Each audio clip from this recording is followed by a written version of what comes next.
Hey, everybody, and welcome to this week's edition of the 1044, a new weekly webisode and podcast from the editors here at CCJ, Overdrive, and Truck Parts Service. I'm James Gillette, and my co-host on the other side is Jason Cannon, editor of CCJ. We'll be hitting YouTube, social media, and your preferred podcast listening app every week with a new episode of the 1044. So go ahead and subscribe to CCJ's YouTube channel if you haven't already, and find the 1044 in your favorite podcast app and subscribe there too. This week on the 1044, we're going to dive into what drivers want. That's capital what drivers want. Why they change carriers, and an overall look into what makes drivers tick. But before we do that, Jason, as CCJ's resident driver, how was your test drive experience last week out in Oregon? Yeah, the drive itself was great. We spent a lot of time battering some dump truck configurations around a real working rock quarry. Then we were able to switch into a heavy haul for about 50 miles through the central Oregon mountains and back. That's some fairly aggressive climbing and some fairly aggressive descending. That Western Star 49X is a really comfortable, driver-friendly truck in a really uncomfortable and unfriendly environment. But you can read a full recap of that drive on ccjdigital.com. Now, the traveling experience to actually get to and from the drive was a little unique. So all you guys out there who have maybe some Thanksgiving travel plans coming up that maybe include flying, don't forget your mask. And also be sure to grab some snacks and maybe a drink before you hop on board, because you're probably not going to get any of those on the plane. James, do you have any plane, train, or automobile travel plans next week with Thanksgiving coming around? Man, I'm keeping it really simple, and I'm continuing my run of being a recluse this year, and I'm going to do some limited automobile travel within the county limits to eat a socially distant and likely outdoor Thanksgiving meal. How about you? Yeah, it's about the same. I think I'm a little shell-shocked from actually leaving the house for the first time in 9 months. So I think I'm going to bunker down for the Thanksgiving holiday and just kind of enjoy the quiet time. Yeah, there you go. All right, time for our main segment today, Under the Hood. In late summer and early fall, CCJ conducted a massive survey of company drivers and leased owner-operators, readers of Overdrive and Truckers News. Those are sister publications to CCJ. And we asked them questions about what they think of the industry, their role in the industry, their satisfaction with a variety of industry issues ranging from everything from pay to equipment preferences. And Jason, you poured through all the answers and you put it all together. Tell us a little more about CCJ's What Drivers Want survey and what you found in going through those responses. Yeah, CCJ's What Drivers Want survey is wholly unvarnished. So all the responses, they're really about as honest as they come. And as you pointed out, they come directly from drivers. So it's a real-time peek into their wants and their needs as they see them. I don't think some of the results that we had would surprise anybody, but there were several points that kind of stood out. What were some of those points, Jason? One of the more timely issues was driver satisfaction with their carrier's COVID response. Nearly 60% of the drivers said that their company did everything they reasonably could to keep drivers making money on the road and safe from the virus. And that compares to only about 17% that felt like the response was poor. So you're doing some quick math, about 83% of the drivers we surveyed were at least fairly satisfied with how their companies handled the pandemic. And that's going to be pretty important because, over the next several weeks and looking ahead for the next several months, it looks like we might be headed for another spike in certain parts of the country. Yeah, obviously, with 2020 being what it is, COVID was a major contributor in other areas as well, specifically with how much money drivers expected to make this year. Yeah, that's right, Jason. And the survey data showed that only 33%, so one out of every three drivers, said they expected to bring home less pay this year than last year. The majority, 42%, said they expected to make the same amount of money this year as they did last year, and 25% said they expected to make more money. Leased owner operators were the largest group expecting to take a pay cut this year as compared to last year, with just shy of half, 45%, reporting that based on the number of miles and loads that they've run this year, they expect to make less money.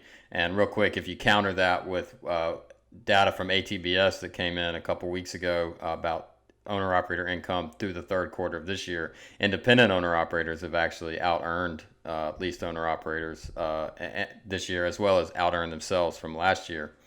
Most of those who expected their pay to go up picked up a lot of consumer goods business and refrigerated loads, and many of the ones expecting pay to go down were tied to oil field, flatbedders, and no surprise, companies that haul for live events. That's a trucking segment that you don't often think about, but that equipment, the stages, booths, lighting, everything that goes into a live event, all has to get there somehow, and that's obviously on the back of a truck. Yeah, with almost no live events in the last 9 months, trade shows have already been canceled into next year. Concerts are still not underway in large spaces. That's a segment that's going to feel the squeeze for quite a while. The good news is we did have some event haulers in the survey who noted they've transitioned a little bit to those consumer goods for the time being. So at least they've been able to stay afloat in some really tough times. Yeah, that's right. And CCJ's What Drivers Want survey is kind of an inverse of ATRI's annual critical issues in the trucking industry report. According to ATRI, the top three carrier concerns in their most recent survey were the driver shortage, driver compensation, and truck parking. Jason, how does that compare with what CCJ's survey found to be drivers' top concerns? These responses, they're very personal, and it's interesting that driver pay is a top carrier concern when the number one concern cited by 27% of our driver respondents is paying their bills every month. The second one with about 19% was their overall health, and third at about 14% was saving for retirement. Yeah, and obviously, take-home pay impacts two of those areas directly, with 68% of our respondents citing pay as the number one reason that fleets have a hard time finding drivers. Second, 53% said there was a lack of respect that they feel on the road or in their daily job, or that they don't, that drivers don't feel like they're part of the team. And third, at 50%, was that carriers don't do a good job of getting drivers home to their families often enough. And these are just a few highlights of all of the data that CCJ gleaned from its What Drivers Want survey. You can download the full report at ccjdigital.com. It's really insightful stuff. And if you're a carrier struggling to relate with your drivers, the data contained in this report can go a long way to helping you improve those relationships and figure out where areas where you might be able to improve on recruiting and retention. All right, now on to our next segment, the mailbag. Jason, in keeping with the conversation here around the CCJ's What Drivers Want results, this mailbag question actually comes from me. If you could use this data in your fleet, what changes would you implement, Jason? Really, I think the data is telling you that the first thing that I would do is I would allow my drivers to pick their own seat. We have a lot of data that said drivers value the comfort of the seat more so than getting a new truck. And I feel like carriers spend too much time promoting the fact that they have new equipment that has a really uncomfortable seat. So, and if I offered a sign-on bonus, I would put that money toward a retirement account versus weaning it out over the sign-on period. In the end, I don't think it would really cost me that much more money on the fleet side, but it really conquers one of the driver's biggest concerns, which is their inability or their discomfort with their level of retirement savings. And our data suggests that drivers don't really care about sign-on bonuses anyway, so you would really kind of turn what you perceive to be a positive into an actual positive. So how about you, James? How are you going to steal my drivers? Yeah, I think you raise a good point there, Jason, about the seats and about the sign-on bonuses. And one thing I've heard several times over the years is sign-on bonuses in some ways are self-defeating or actually contribute to the industry's driver turnover, because after those sign-on bonuses are paid out over 3 or 6 months or whatever the time period is, then the driver's paycheck goes down. He or she feels like they got a pay cut. And then they hop on to the next carrier offering a sign-on bonus, and then you pick up a driver whose sign-on bonus just dried up at another carrier. But to answer your question, sort of responding to the CCJ What Drivers Want survey results, I think one big change after obviously making sure they had a comfortable seat would be to offer them some sort of money counseling or money coaching, money management coaching, something along those lines. If worrying about paying their bills is such a major stressor for them, and I think it's a stressor for many people out there, then I would work hard to address that. Maybe that means some type of small dedicated staff at your fleet who helps drivers understand their financial position, their personal finances, and work through their monthly obligations to figure out ways that they could get their payments under control or find new ways to save money, or as you said, Jason, put money away for retirement somehow. I think if you empower drivers with more control over their money, maybe that helps with the number two biggest concern that we saw in the What Drivers Want survey, and that was quote unquote my health. And then, I think money problems and money issues are certainly tied to personal health in some ways, and then you can actually help toward the number three concern on our list, which was saving for retirement, which is obviously directly related to money issues and personal finance.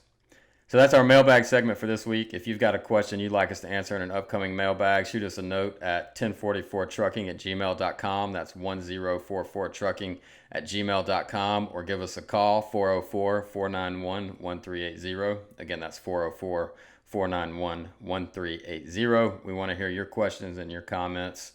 All right, time for the last segment of our show, Roadside Attractions.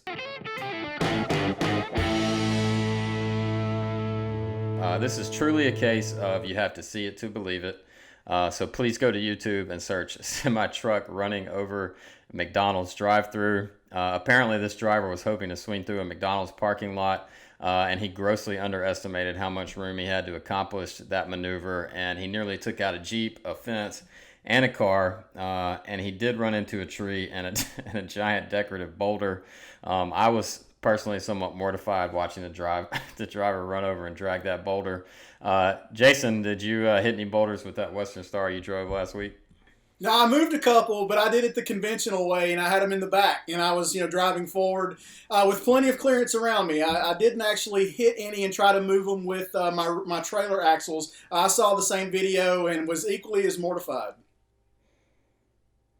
Hey, it could be something to tuck into a What Drivers Want survey for next year. Yeah, have you ever hit a large decorative boulder? And in what parking lot did it reside? All right, everybody. Well, that's this edition of the 1044. Hit us with your mailbag questions at 1044trucking@gmail.com. Again, that's 1044trucking@gmail.com. With your questions and feedback, or give us a call, 404-491-1380, and leave us a message. I check that mailbox every day, so give us a ring and drop us a note. We want to hear your questions, your concerns, or your criticisms, so please reach out to us. And until next week, everybody take care and stay safe, and happy Thanksgiving.